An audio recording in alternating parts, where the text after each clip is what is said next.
أعوذ بالله من الشيطان الرجيم بسم الله الرحمن الرحيم سبحان الذي أسرى بعبده ليلا من المسجد الحرام إلى المسجد الأقصى الذي باركنا حوله لنريه من آياتنا إنه هو السميع البصير وآتينا موسى الكتاب وجعلناه هدى لبني إسرائيل ألا تتخذوا من دوني وكيلا ذرية من حملنا مع نوح إنه كان عبدا شكورا صدق الله العظيم. الحمدللہ آپ کے سامنے سورہ بنی اسرائیل آیت نمبر 1 سے آیت نمبر 3 تک تلاوت کی سعادت حاصل ہوئی۔ تو سب سے پہلے ہم ترجمہ بیان کر لیتے ہیں، پھر اس کے بعد تفسیر آپ کے سامنے ذکر کریں گے۔ سبحان الذی، پاک ہے وہ ذات، الذی جس نے یا جو اسرا جس نے سیر کرائی، بعبدہ اپنے بندے کو، جس نے سیر کرائی اپنے بندے کو، لیلاً رات کے وقت میں، من المسجد الحرام مسجد حرام سے، الی المسجد الاقصی مسجد اقصی کی طرف۔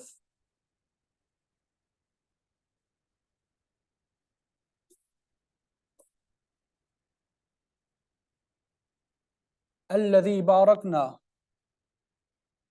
وہ جو برکت دی ہم نے، حولہ اس کے ارد گرد، لنریہ تاکہ ہم اسے دکھائے، من آیاتنا اپنی نشانیوں میں سے، من آیاتنا اپنی نشانیوں میں سے، انہو بے شک وہ، هو السمیع وہی خوب سننے والا، البصیر خوب دیکھنے والا ہے۔ وآتینا اور ہم نے دی، موسیٰ الکتاب موسیٰ علیہ السلام کو کتاب، وجعلناہ اور بنایا ہم نے اسے، ہدن ہدایت، لبنی اسرائیل بنی اسرائیل کے لیے، اسرائیل کے بیٹوں کے لیے۔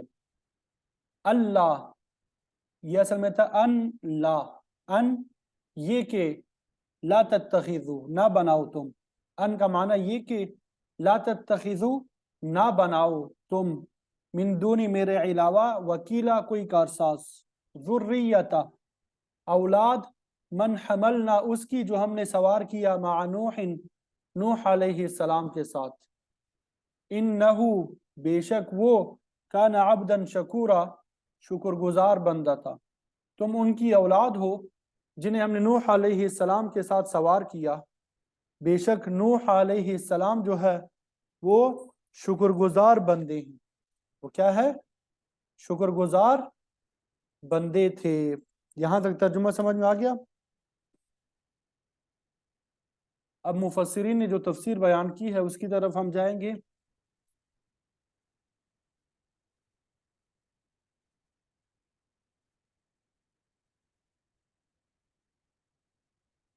تو یہ سب سے پہلے تو ہم نے سمجھنا ہے کہ اس سورت کا نام بنی اسرائیل ہے۔ اس میں بنی اسرائیل کے تھوڑے سے احوال جو ہے وہ بیان کیے گئے، تو اس مناسبت کی وجہ سے اس کا نام کیا رکھا گیا؟ بنی اسرائیل۔ یہ مکی زندگی میں نازل ہوئی، 111 آیات اور 12 رکوع پہ مشتمل ہے۔ اس سورت کی بڑی فضیلت آئی ہے۔ بخاری شریف میں حضرت عبداللہ ابن مسعود رضی اللہ تعالی عنہ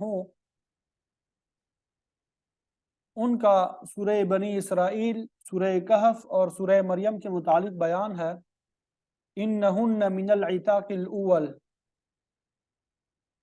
یہ عمدہ صورتیں میرا پرانا مال ہے، یعنی میں نے انہیں بہت پہلے یاد کر لیا تھا۔ ایک حدیث میں آتا ہے کہ آپ صلی اللہ علیہ وسلم تقریباً ہر رات سورہ زمر اور سورہ بنی اسرائیل کی تلاوت فرمایا کرتے تھے۔ بعض اور سورتوں کی تلاوت کا ذکر بھی ملتا ہے، لیکن ان سورتوں کو خصوصیت حاصل ہے۔ ٹھیک ہے. دیگر مکی صورتوں کی طرح اس صورت میں بھی زیادہ تر بنیادی عقائد کا ذکر ہے. اللہ تعالیٰ کی توحید کا اس بات، شرک کی تردید، رسالت کو بطور جزء ایمان بیان کرنا، اور اسی طرح قرآن مجید کی حقانیت، صداقت اور قیامت کا ذکر اس میں کیا گیا ہے. اس میں اخلاقی تعلیم کا ذکر بھی ہے جو کہ انسان کی ترقی کے لیے ضروری ہے. اور اس صورت کا ایک اہم مضمون جو ہے معراج کا واقعہ بھی ہے، جس کا ذکر اس کی پہلی آیت میں کیا گیا ہے. ٹھیک ہے. اس صورت کی آیات 22 تا 40 جو ہے اس میں اسلامی ریاست کا منشور جو ہے پیش کیا گیا ہے. اگرچہ اسلامی ریاست کی داغ بیل جو ہے وہ مدنی زندگی میں جا کے پڑی، لیکن یہ حقیقت بھی آپ کو معلوم ہے کہ کوئی حکومت یا جماعت اپنا منشور جو ہے اقتدار میں آنے سے پہلے شائع کر دیتی ہے تاکہ لوگوں کو معلوم ہو سکے کہ ان کا آئندہ پروگرام کیا ہے. تو اسی طریقے پہ اسلامی سلطنت کا منشور بھی ریاست کے قیام سے پہلے ہی نازل کر دیا گیا. اور اس صورت کا ربط جو ہے پہلی صورت کے ساتھ بھی ہے. سورہ نحل کے آخر میں اللہ تعالیٰ نے اپنے پیغمبر کو کفار کی ناپسندیدہ حرکات پہ صبر کرنے کا درس دیا. تو اب اس صورت مبارکہ میں آپ صلی اللہ علیہ وسلم کا واقعہ معراج بیان کر کے اللہ تعالیٰ نے واضح فرما دیا کہ آپ کس قدر بلند مرتبت ہیں، جو کہ صبر ہی کا نتیجہ ہے. اور واقعہ معراج جو ہے یہ یقیناً مکی زندگی میں پیش آیا، لیکن اس کے سن کے تعین میں اختلاف پایا جاتا ہے. بعض کہتے ہیں کہ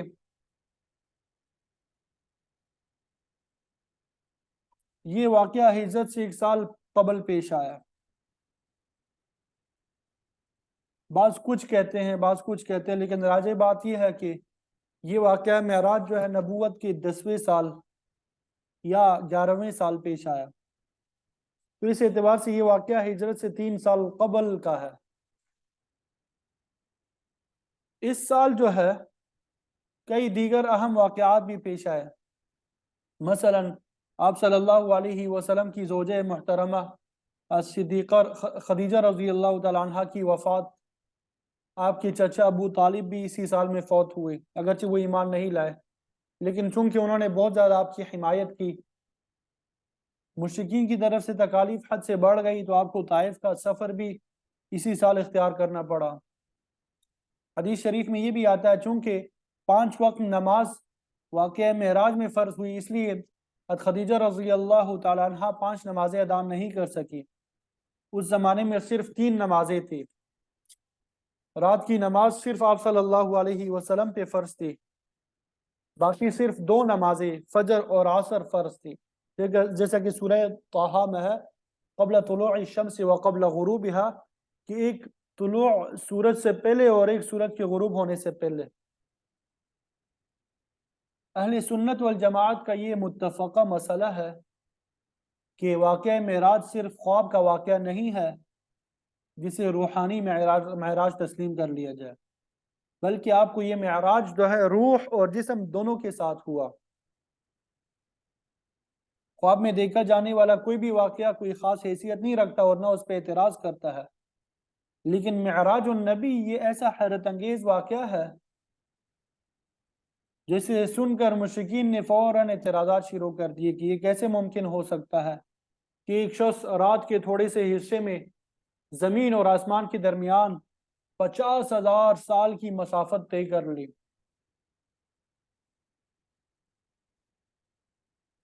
تو پہلے زمانے میں تو بہت سے لوگوں نے جسمانی معراج کا انکار کر دیا ہے. تقریباً آج سے 50 سال پہلے بہت سے لوگوں نے انکار کر دیا، لیکن جو ہے اب جو ہے بہت کم ہے جو اس کا انکار کرنے والے ہیں.